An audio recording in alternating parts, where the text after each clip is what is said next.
this is just a really, really interesting topic to me. So, what are some of our misconceptions of happiness? Yeah, this is a big one. We actually start the class with this idea of the misconceptions because I think they're so powerful. It's not that we don't think like we know what it takes to be happy. Like we have very strong intuitions about the kinds of things that make us happy. It's just the data suggests that most of those intuitions are wrong. The biggest misconception is that we have to change our circumstances, right? We need to be richer or thinner or more beautiful or have a better job or a better partner, right? We want to go around changing all those circumstances, but the research suggests that that's actually not the path to happiness. Like we'd be much better off if we tried to change our mindsets and our behaviors.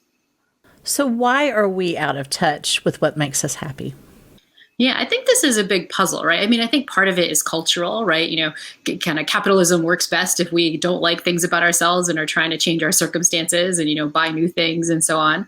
But I think part of it is also just our biology. Like we're kind of wired badly when it comes to happiness, right? And that sort of makes sense. Evolution, natural selection, it wasn't trying to make us happy. It was trying to get us to survive and get our genes into the next generation, right? It didn't really care if we were feeling good about it. It just wanted us to sort of succeed. And so it makes sense that we have some bad theories when it comes to happiness. But one of my favorite neuroscientific explanations for why we get it so bad is the fact that neurally speaking, all of the circuits that code for our wanting, the kind of craving that we have for certain sorts of things, our motivation to go get certain things, those wanting circuits are completely different than the liking circuits. Those are the circuits that code how much we actually like what we get. And that means that we have these wanting circuits that cause us to go out and buy new things or switch things around. And we're doing that even though ultimately we're not going to like those things very much. And so I think there's lots of biological reasons from our evolutionary history to the way our brains are wired up that mean we really get it wrong more than we think. But lots of people think that they just have to accept being unhappy. But your research shows that they can overcome it.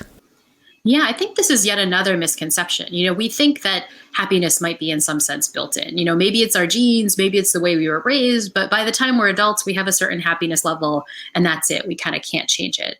And this seems to be one of the biggest misconceptions. Every available study in positive psychology suggests that there are interventions that every single one of us can do to feel a little bit happier.